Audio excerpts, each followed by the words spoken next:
Hello, everyone. Thank you so much for coming to ShowCon.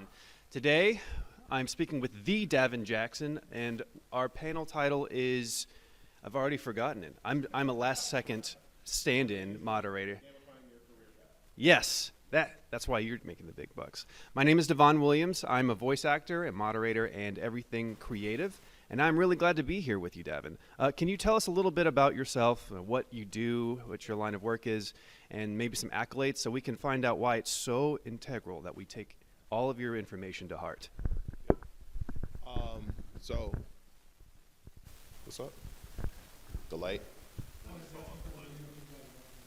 Yeah, I was gonna say probably the lighting. I don't know. It might not come out that well. Oh, okay. Appreciate it, brother. Oh yeah. Yeah.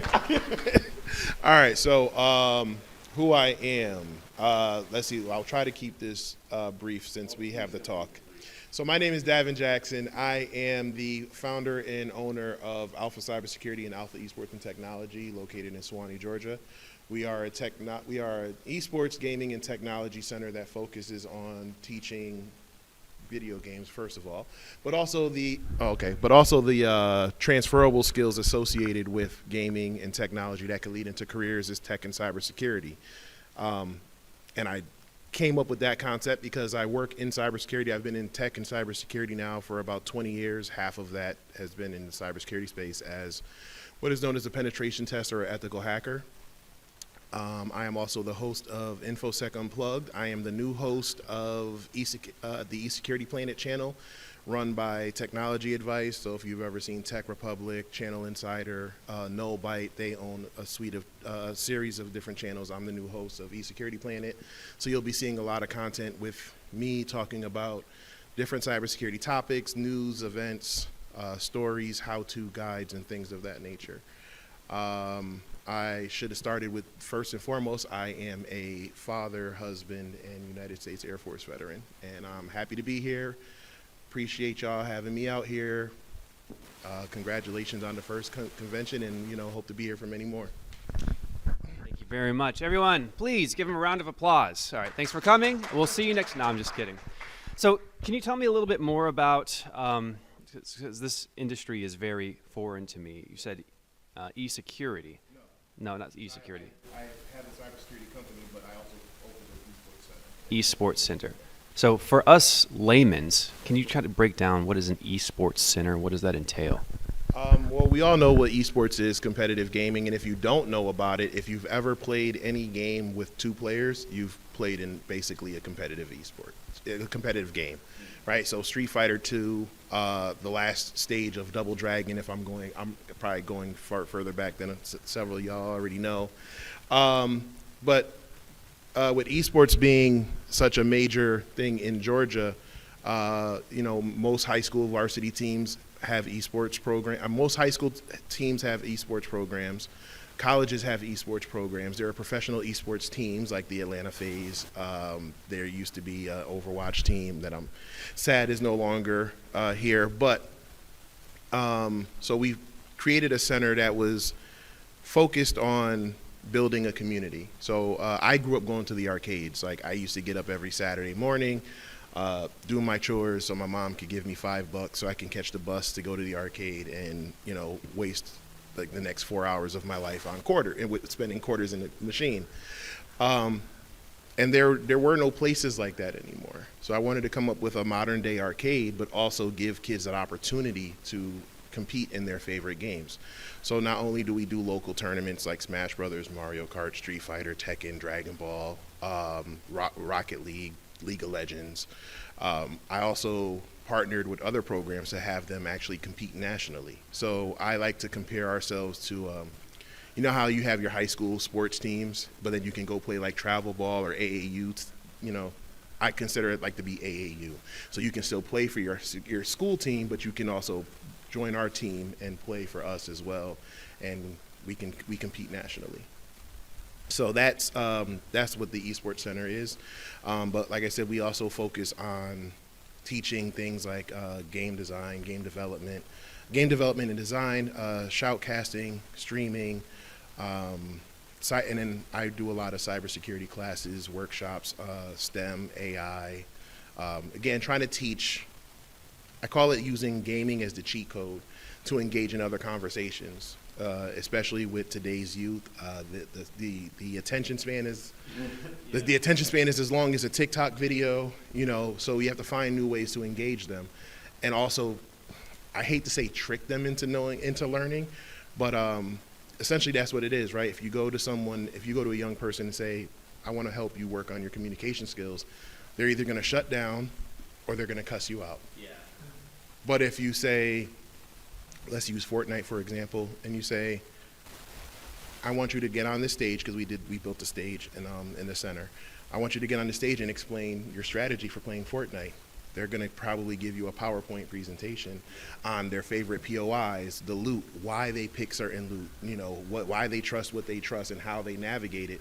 And these are things that we call soft skills, we call them essential skills that can be used in several careers, including tech and cybersecurity, which are two fields that are desperate for talent. They've done a lot on the diversity side of things, but they could definitely do a lot better. And you have a talent pool sitting right in front of you with probably a phone that's more powerful than the computer you learned tech on growing up. So the idea is to show them those transferable skills, for one, and two, build up their confidence. Because what I found in the last 2 years since I started these programs is it's not so much of a technical thing. It's more of a confidence thing. If they don't see themselves in that seat, if they don't see themselves and believe that they can do it, they're not even going to give it that effort. So what we do is gradually over time, as they're playing these games and doing these things, you go, this is what I do in tech, this is what I do in cybersecurity, or this is the same thing that a game designer does. You bring in people from the community from these different careers to also tell them that this is what they do, and then finally at some point that light bulb is going to turn on. And once that light bulb turns on, it's easy going from there. I can teach you the skills. I just need you to want to learn them. So that's where we came up with the idea for the center and all of that. See, long answer. No, it was great. Thank you. I think that's very interesting, being able to try and teach kids how to just have better life skills to develop their careers in anything that they want to pursue in the future. Can you give us any other examples of how else you can teach them? You said that you also teach them some basic game design and coding basics. What are some strategies that you guys do in your center? So I'm not a jack of all trades, right? I do reach out to other people sometimes, but we do find programs. Again, we find programs that are engaging, right? We've all did some type of coding at some point. I'm a little bit older, so I used to have to do the old Mac machine, the old Apple machines where you had to pop in a floppy disk and type in run and wait, pop that floppy disk, put another one in just so we can play Oregon Trail and die of dysentery. Right? You get it, right? But but again, we're dealing with a generation that has the attention span. If they're not entertained in that first 30 seconds, you're probably going to lose them for the whole thing. So we find different programs where we can teach them in different ways. So for example, one of our coding programs that we have, they're learning things like Scratch and Python, but we're teaching them how to build things in there, right? So for example, like one of our introductory Scratch classes, they're learning how to build aim trainers, right? Because you have a lot of kids who want to learn how to play keyboard and mouse. Okay, well let's teach you how to use Scratch, which is a simple code language built by MIT. But by the end of it, you have a couple things, like you learn how to do like a bouncing ball animation. But by the end of it, you also have your own aim trainer that you can now practice your aiming on a mouse. Another program that we've started exploring is teaching Python, but in that Python program, you're building a bot in Rocket League. So now, and it's not my course. I didn't come up with it. Shout out to SkillQuest, my Cody Dragon. I can't remember the other gentleman's name, but they came up with the program, and we offer that through our center. So now it keeps the kids engaged, because now they're building their bot in Rocket League. When it's done, that bot that they built will actually participate in a match. Okay. Great. Now let's say you play against someone who's a little bit more advanced. They're flying around, they're doing musties and doing all this other stuff. Now you're going to want to know, well, how'd you do that? Now you're going right back to your Python script, and you're going to build it out some more. So again, trying to find different ways to teach them these skills without making them feel like they're sitting in a classroom and their eyes are glazing over because they're looking at a Python screen. Another thing that we do with our cybersecurity program, there's a platform that we partnered with called Haiku. It's a game. It's almost like a role playing, almost like an RPG type style game, but it teaches you Linux and it teaches you the basics of cybersecurity. So in the very beginning of the game, you're recruited and they're asking you to navigate through systems, but they're teaching you real Linux commands that I use every day when I'm doing hacking legally. Don't do hacking without permission, by the way. But but you know, these are the same skills that I use. And then as you progress through the game, let's say, I don't want to give spoil the game for those, but at some point during the game, they'll say, okay, there's a bomb that's going to set to explode in 30 minutes. You have to traverse through this network and find a bomb and defuse it. Ready, go. And now you have the clock running and everything, but now it's giving you a review on what you've learned those previous stages. So now you're navigating through that, and then through it, as you go through it, you're learning skills. And then when you get the pro version of the game, and I'm not promoting it, but it's a really good game. But if you get the pro version of that game, they're developing the concept where as you do that, you're building these skills. You get badges, and those badges can actually show up on your LinkedIn profile.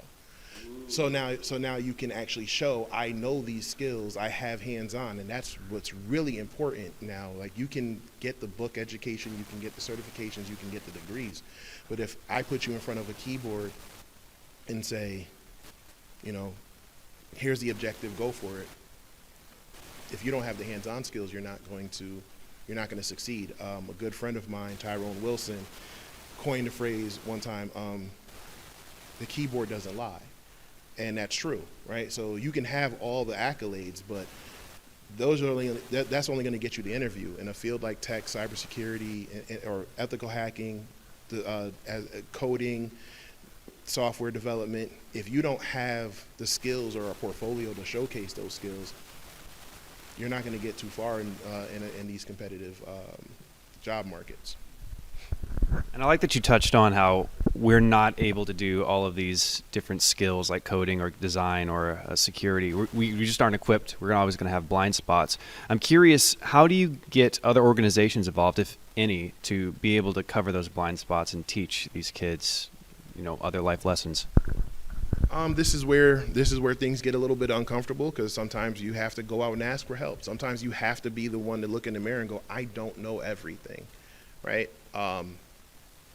We're here at this conference. They wanted to talk about how to find ways to gamify your career.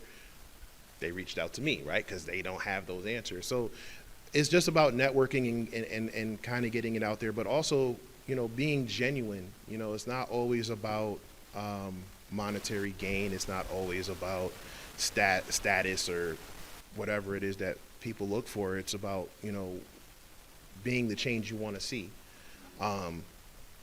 So, you know, I don't know all the answers. I don't have all the answers, but I can point you in the direction of someone who does. And again, these are all things that can still be taken as transferable skills in the future, because there's a level of research and education that's involved in all of that as well. So I think, you know, just finding out who does know the answer, finding out where what their motivations are, and trying to figure out how you can help, right? It's not always about take, you know, sometimes it's a give and take, right? So for example, Bob asked me to come down here and speak at his conference, right? But Bob has also done so many things for so many people, including just as simple as words of advice, right? Just as a personal story, I met Bob years ago, probably 6-7 years ago now, and I found out he was the voice of Shao Kahn, and it was the day before my son's birthday. And I asked him to go say happy birthday to my son, and then I also asked him if he could say something as Shao Kahn. The Shao Kahn part had nothing to do with my son. He didn't know who Shao Kahn was at the time. That was more for me. That was more for me in my childhood. But then we started having a conversation, and my son just kind of let him know that he draws. And Bob took the time to actually look through my son's drawings and, you know, critique and give him advice and give him a few pointers.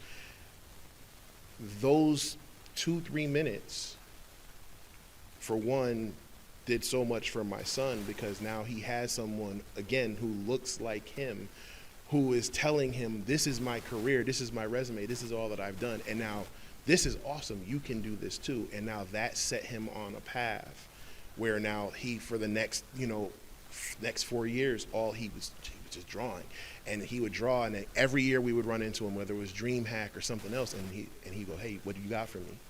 And my son would show him some more pictures, and he would go, okay. And it wasn't until like the last DreamHack, or the DreamHack before last, where he was like, there's nothing else I can teach you. Now you got to put out your own book, right? And now my son is like, okay, I got to do it. But now he's like, I can't, so to me, that meant so much, not only to my son, but for me as a father, to see that someone was willing to do that for my son. So when he asked me to help, so that's what I mean when I say you find out what their motivations are and make sure that they align with yours and that they're genuine, because again, it's not all about the money. Like that 5-10 minutes he spent with my son, to me, that was like something that I will always cherish and I will always appreciate. And now in this situation where he's like, hey, I need your help, can you do something for me? Sure.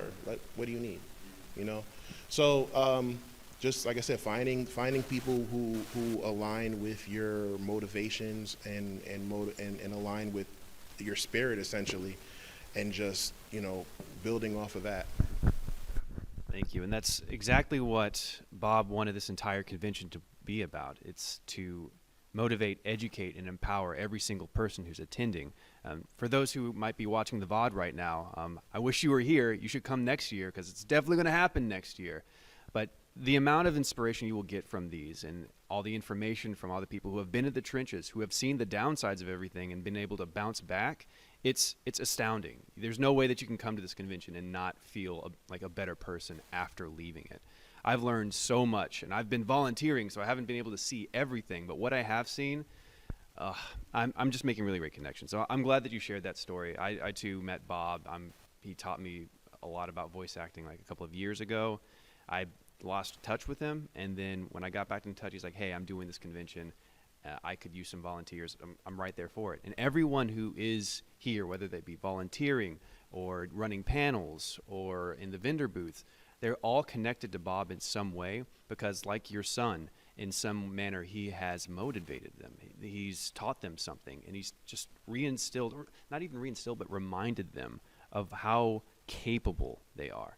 Because we all are capable of doing whatever we want. We just have to put our mind to it and be reminded, hey, you can do this. So yes, I completely agree. Always have somebody who's willing to pour it into you and have the same morals, has the same end goal. And so I want to also ask, so with your center, what are some things that you want to try and implement in, let's say, the next 2 to 5 years to go even further in educating young?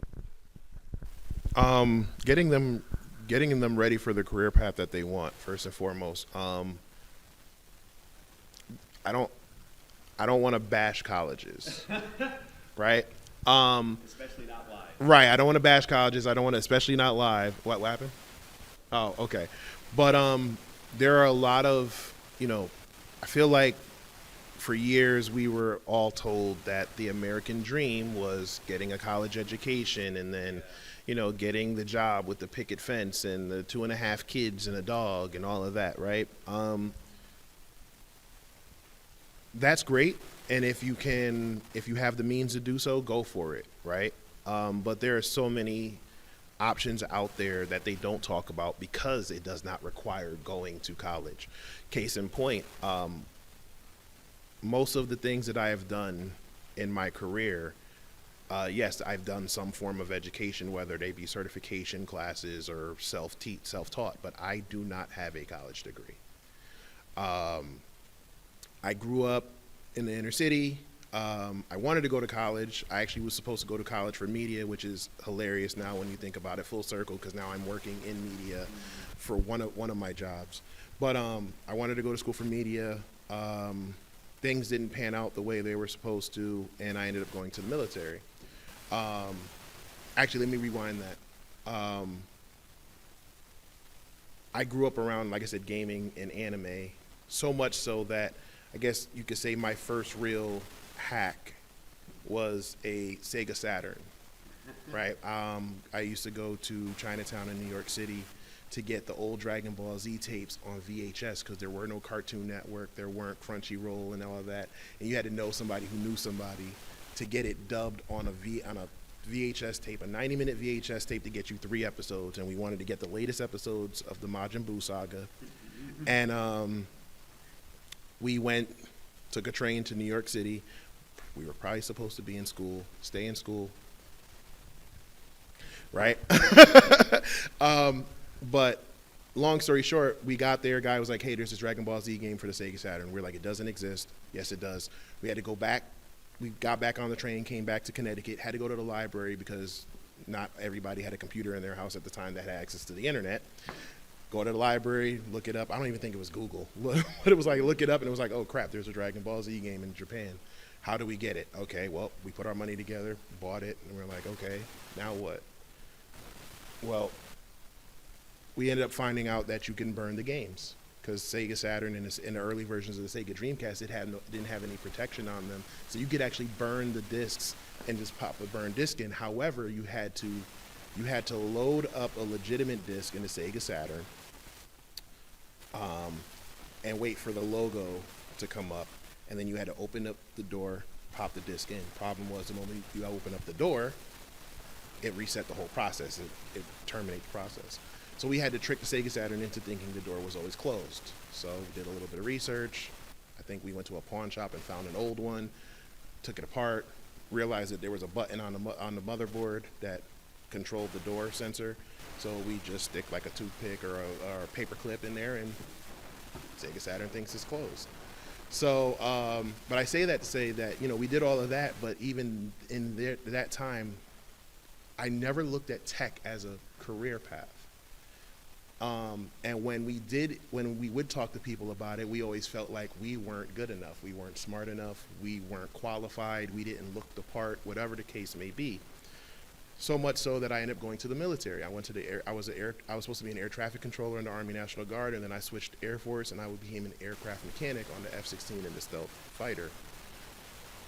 Also, some very high-end jobs. Came home. There's no fighter jets in the civilian world, so I'm out of a job. I can't take anything that I learned, and I stumbled for years until I ended up getting together with who would become my wife, and she was pregnant with our first child, and she was like, "What is something that you would want to do that you think you would enjoy?" And I'm like, "Well, I've always tinkered. I've always wanted to know how tech works. I just didn't think I was qualified." Did some research, started looking at certifications. Now, why did I give you that whole synopsis? Because I feel like if there were someone there who I trusted or someone who I respected at that time to look at me and go, "Have you ever explored this? Let me hold, not hold your hand, but let me walk you down this path. Where would my life be now?" So now fast forward 30 something years later, when I'm looking at how to get more people involved in tech, I wanted to be that person who I needed. So, and I'm rambling, and I probably forgot the question at this point. But that's where all of this stems from, is looking back at my life and going, where could things have gone differently? And the one thing that I always go back to is, I wish I had that mentor to say, you don't have to follow the college. You don't have to follow that traditional path, right? I don't want to say I wasted, because I got to serve my country. I got to see some really cool things. I got to do some things that I'm probably not allowed to talk about still, but it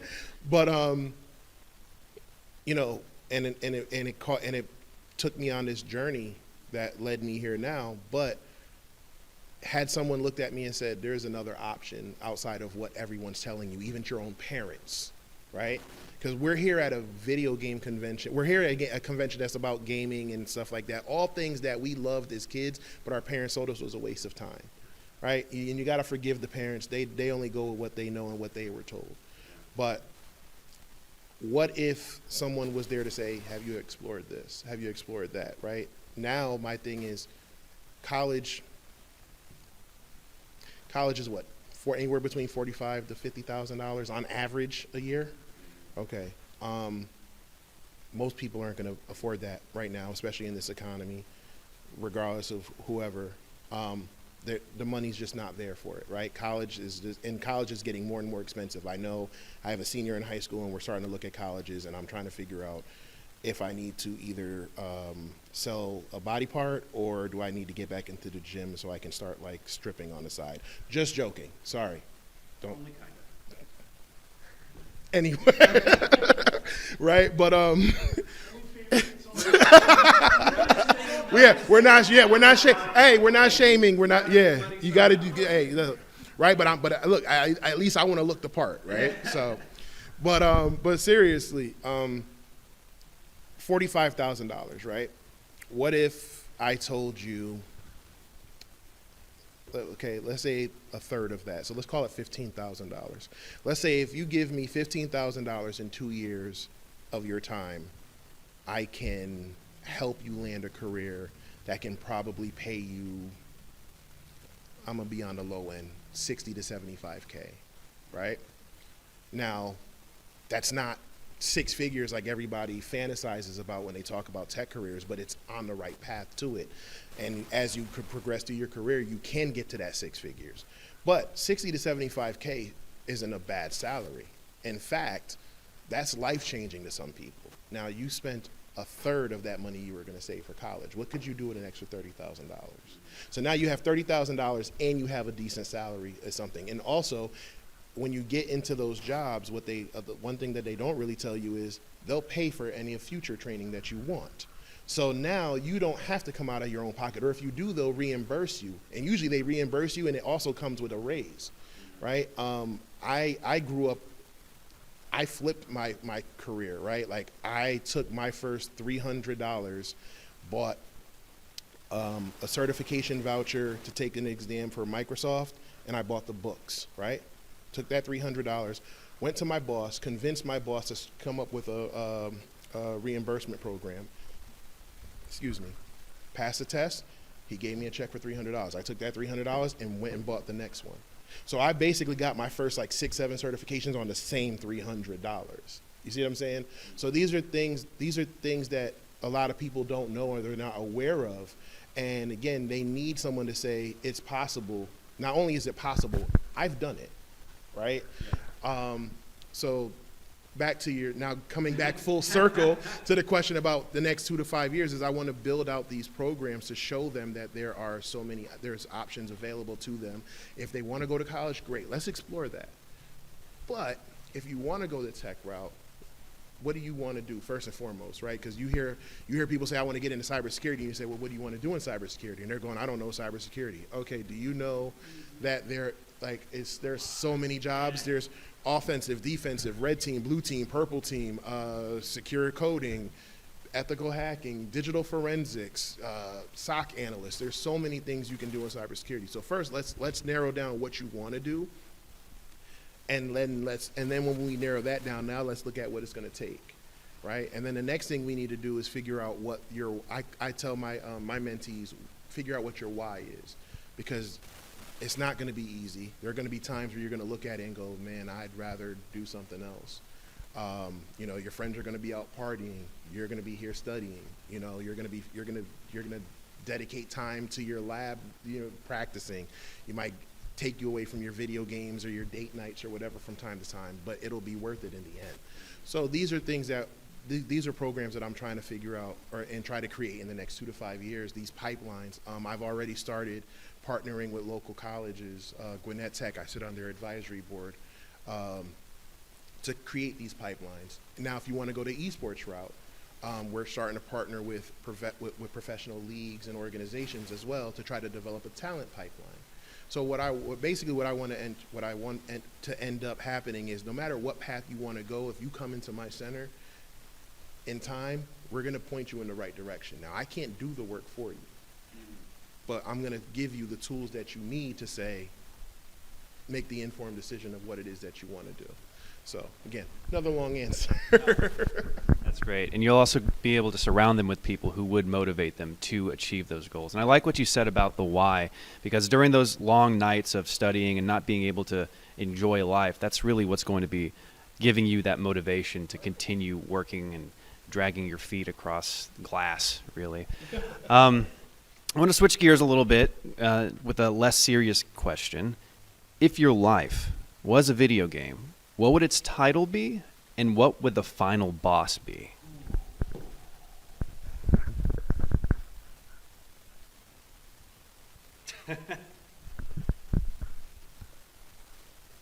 Unbreakable.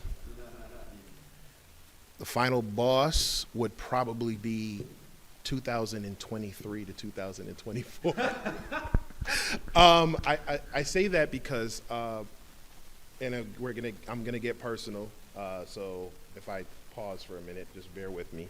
And Andrew is here, and I have to credit him too, because Andrew, I was introduced into esports because of a program that Andrew started, and my son was one of his first athletes, which is how I ended up meeting Bob later on, that I think a few months after that. And it was a Fortnite practice that Andrew was holding, and the coach was talking, and it going back into the gamification of your career. They were as they were talking about that, going through the Fortnite practice, it clicked in my head that I could actually explain what I do as an ethical hacker through Fortnite. So, and I know I'm gonna get back to your question, but you're supposed to ramble. You're doing my job for me, please. So the 5 phases of an ethical hacking assessment is information gathering, scanning and reconnaissance, scanning and analysis, exploitation, post-exploitation, and then the report writing phase. So I'm sitting in this practice, and whatever the guy said, I'm like, wait, hold on. And I literally got up, and he can tell you right here, I took pictures of the kids playing, and I threw it into a slide deck, and I went and spoke at a cybersecurity conference 2 months later. And I called it Hacking in Gaming. Because I wanted to show the transferable skills and use Fortnite to explain it. So much so that I still give this talk to this day. I actually just came back from Dallas. Well, not just, it was like June. But in June, I was in Dallas for the National Institute of Security and Technology, as well as the National Institution of Cybersecurity Education, so NIST and NICE. And I gave a version of that talk. But what I ended up doing was saying, okay, when you jump off the bus in Fortnite and you land, you're surveying the area. That's your initial information gathering. As you move through the map, you start picking up your loot, your POIs, and you're grabbing your weapons. I call them materials. You grab that, okay, now you're starting to survey the area. You might see that this tree that used to be here is no longer here, or maybe there's a 90 that someone built, so that's starting to give you more information. This is your scanning and enumeration phase, or your scanning and analysis phase, because now you're looking at anomalies on the map. You look off in the distance, there's someone further away, okay, now you start picking at them, right? So now you're still scanning and probing. You do some math, boom, you hear the crack, their shield is cracked, now they're vulnerable. Now you can move into your exploitation phase. You get close enough, you find the tool of choice, usually a shotgun, and you get rid of the target. Now you've successfully exploited the system. When that person gets eliminated, they drop all of their loot. Now you're using that to gather more information to move into the post-exploitation phase, which is now moving towards moving further into the map. At the end of the game, whether you win or you lose, you get your stats. How long you were on the field, how many eliminations you had. That's your report, right?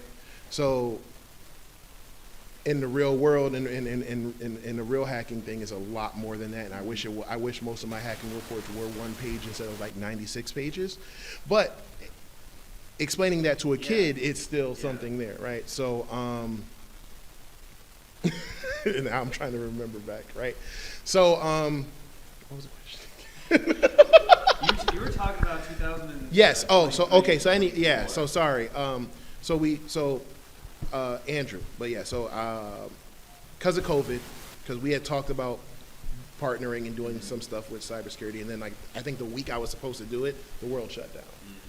And then we lost communication, and then I ran into Andrew at DreamHack in like 2022, and I was like, I'm talking to some of the parents. They were talking about how, it really affected the kids and stuff like that. And we were just talking, and Andrew, in pure Andrew fashion, just kind of sits there for a second, leans back and goes, "Why don't you do it?" Yeah. And he does it a lot, doesn't he? he said that, and I sat there and I said, why don't I? Right? So we had a conversation after that, and then I just started kind of putting the pieces together. He put me in contact with a few people, and I started just trying to be a sponge and learn that field. Now, as that's happening, the economy is starting to do what the economy did, and people started getting laid off. I was one of those people who ended up getting laid off, not for lack of whatever, it's just they had to shave the salaries, right? And I was doing okay for myself at that time. But so you go through that, but as you're going through that, a lot of things happen in my personal life as well. People that were important to me, things started happening to them, and you go from being here and being that go-to person that everybody can depend on to now figuring out what you're going to do next, right? And it took me down a dark path. It was really hard, but while I'm doing that, I'm building out this center. I'm building out this program, and I'm telling people they got to stay positive, and so that was really challenging. A lot of this year has also been challenging because you go from I have this job that pays really well, but I'm going to build this program on the side, and now just like that, because companies just decided they wanted to do whatever they did, you go from that to, well, I don't have this main source of income anymore, so now this thing that was my side job is now how I feed my family. And now you're back in the survival mode and all of that. So that's why I say 2023 to 2024 I call that the final boss, because it brought me back to like the very beginning of when I first got started. And it was like, I remember looking at my kids and going, I want better for them, right? And that was my why, right? So now I got to the point where my kids are good. Well, they're not good, but they're bad. They're taken care of. I love y'all, but I succeeded in that goal that I wanted for them. But now it's a different phase of their life, right? They're teenagers. My daughter's exploring colleges. That's a complete, and she doesn't want to do tech, but so that's why I said colleges aren't all bad. But she's exploring colleges and all of that. And now as the protector and provider of my household, as a man of my household, now I'm like, how am I going to make that happen when this thing that I relied on so much, being my career, it was in flux? And how am I going to do that? What if I can't do for my kids anymore? And it starts taking you down those things. So that's why I said it's been the most challenging element of it, like I said, without going into too much more detail. And I said the name of the game would be Unbreakable is because that's what I have to tell myself every day, right? I'm not gonna lie, I'm exhausted, right? Right? I'm doing media, I'm teaching classes, I run an esports center, I'm a father, I'm a husband, I have to fix things around the house. I work 6 days a week. I probably utilize every 24 hours of the day. And I may have even discovered the 25th hour. I'm not sure yet. I'm going to do a little bit of research, and hopefully I'll have an answer next year, Shao Kahn. But again, and now I'm here today, right, on my day off to help out, someone else who's building out a program that they want, that they believe in. But you have to keep pushing, right? You have to keep pushing. Like I remember being that young kid who might be looking at me. So even if I'm having a bad day, someone who looks up to me might look at me and say, I need your help for something. And if I'm not at my best, or if I'm broken, how can I tell somebody I can help fix whatever it is you're going through? So that's Unbreakable 2023, 2024 is the final boss. I've got to get short. No, please. We're making good time. I like what you said, because it seems like I've gone to church and stuff, and I've heard a lot of other people's motivations, and a lot of things that inspire people to pour into the younger generation is, I wish I had this when I was your age. And so I think it's very common for that feeling. And I really enjoyed how you described how you would gamify the hacking aspect of your job. And I was curious, do you have a process on how you go about designing that, or is it just like off the top of your head, oh, this is exactly how I would do it? No, the process was literally like right there. Like they had a projector and they were sitting there, and again, I wish I could remember the exact words, but I guess as I'm just watching the game, I'm going, okay, they're surveying the area. Okay, that's this, that's enumeration, that's information gathering.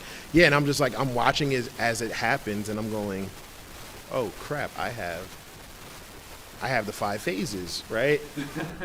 Oh, right. And then when I decided to give the talk, I purposely gave it at a cybersecurity conference first, right? Because I knew if I could get them to see it, then I knew I had something. And like I said, so much so now this was 2020, and now we're in 2024. 4 years later, I'm speaking in front of like executives, and I'm using Fortnite.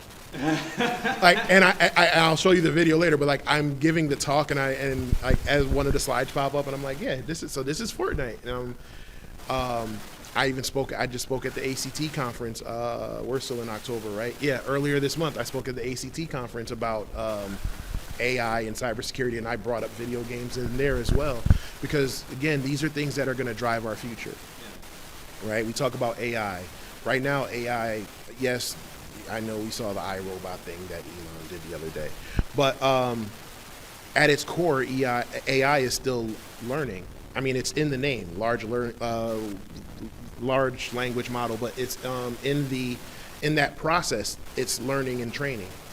Okay, so how do we teach kids now to be able to utilize AI so by the time they're getting ready to graduate high school, they can get a job in this field? Okay, well, if you just tell them, hey, we're going to learn the large language model, they're just going to look at you and go, wait, what? Is this French, Spanish, what? Whatever, right? But if you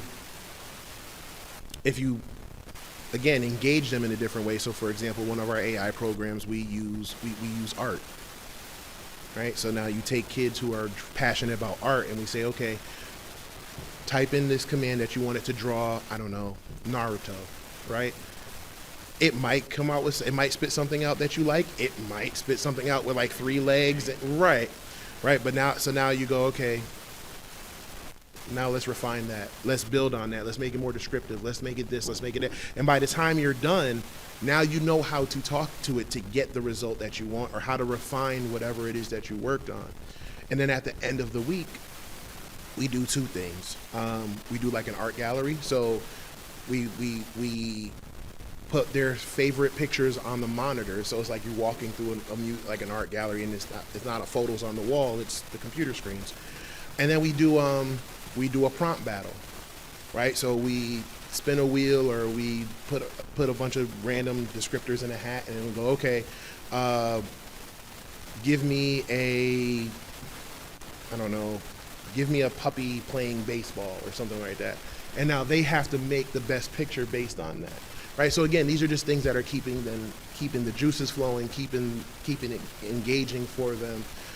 But now, what we did is we taught you how to communicate with the large language model and get the desired result that you're looking for. That's something you can put on your resume right now, right?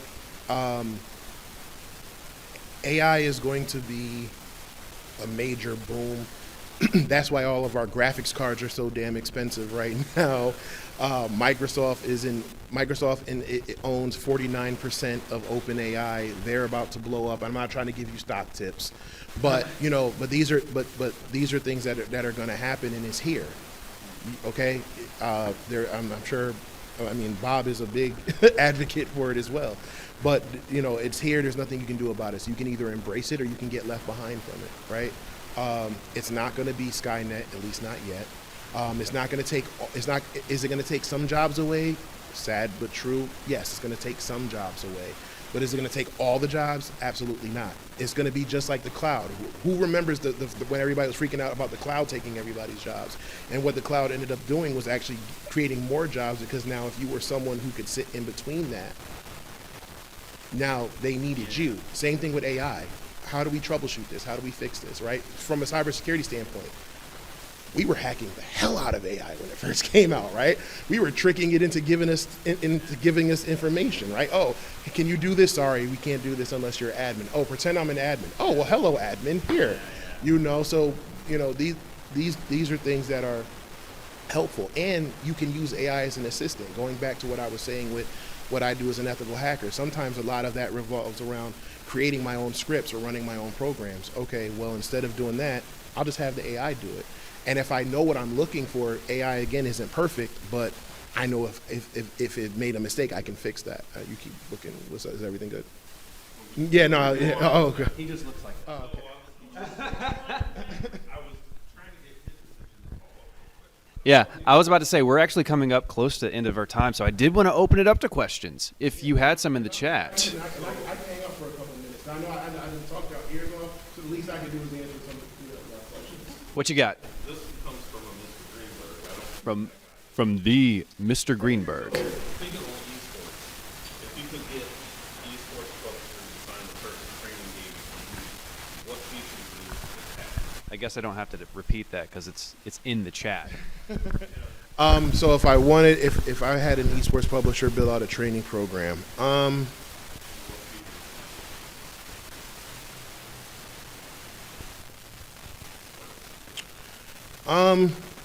for one, I mean, I think there would have to be different levels of difficulty or different levels of understanding, right? I mean, because I think most games now, I mean, they still have the tutorials, they still have different difficulty levels, but I feel like with training, I think there should be something similar to that, where if someone who has enough experience could probably jump in somewhere in the middle. But for those people who are just starting out, because that's where they get discouraged. They want to learn something, but it seems too hard and it seems too advanced, right? So I think there would definitely have to be a focus on the range of skill set and difficulty. I would also add some sort of adaptation. Right, so as you're progressing through the game, maybe the AI can recognize that and maybe make things a little bit more challenging. Because again, if things get too difficult or too easy, you're gonna see a drop off there. So I want so something that has some type of adaptability where they can change that, and also I would show where you can go from that, right? When you look at what they call the esports ecosystem, a lot of people just look at it as just a game. There's coaching, there's streaming and content creation, there's game development, there's so many different avenues that you can take that can land you in the same field without having to be the quote unquote gamer. So show that. I think the program I mentioned before, Haiku, they do a really good job of that as well, where it's like, hey, based on these things that you're doing here are a list of jobs that you could possibly even explore if you enjoyed this.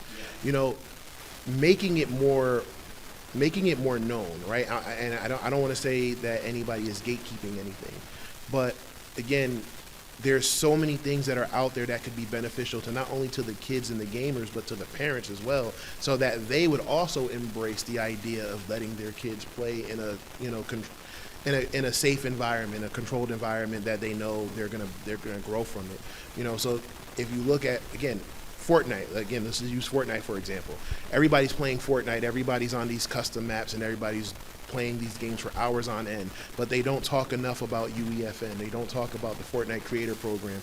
They don't talk about the possibility that you can actually make money if you build a popular map.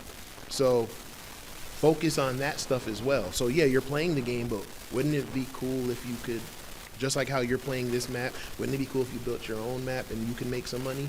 I'll give a quick story, another one. I met a kid at a conference, and he showed me he had almost like 100,000 followers on social media. First thing I said was, "Are you monetized?" He was like, "What's that?" Yeah. Right? Yeah.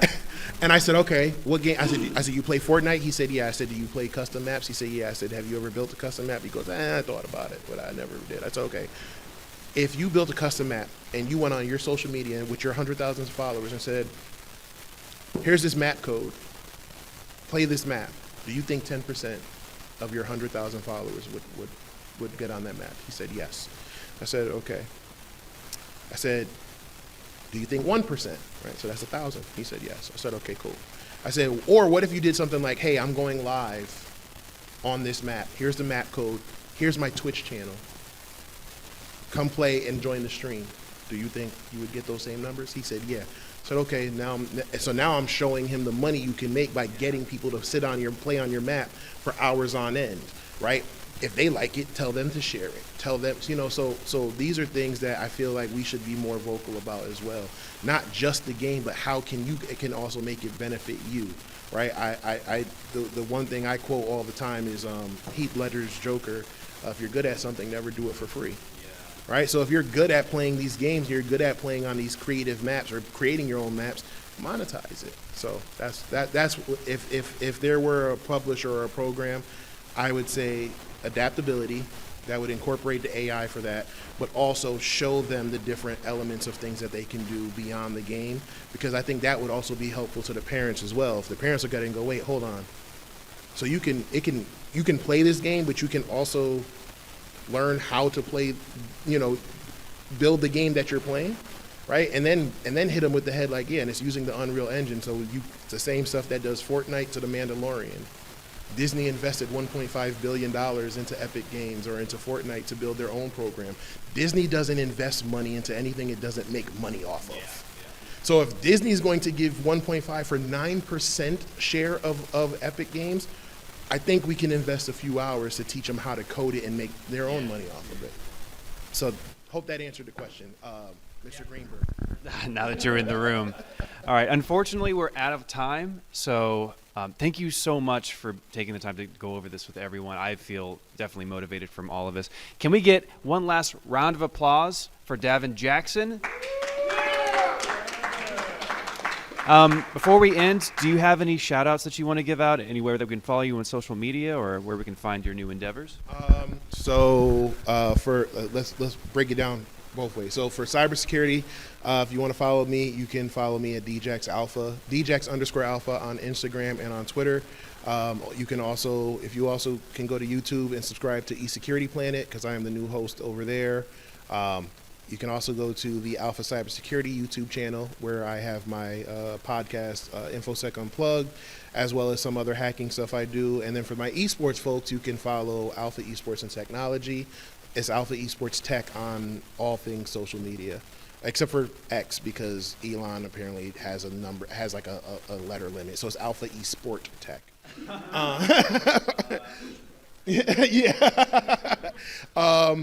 So yeah, you could just find me there on pretty much that, or like I said, DJax Alpha. It's pretty much that. Shout out to Bob, and congratulations to him for having such a successful con first year out. Can't wait to see it grow. Thank you to all of you for sitting here and listening to me yap for an hour and probably didn't answer like 2-3 questions. Whatever. I was about to say, I appreciate it. Thank you for, moderating on the fly. And, and a special thank you to my wife Ladera at home, Jada, Nathaniel, my mom, dad, everybody back, my family who's, back this crazy dream of mine to say I was going to open up a gaming center in a post-COVID world where social interaction is very limited. Ladies and gentlemen, the Davin Jackson. Thanks for sticking around.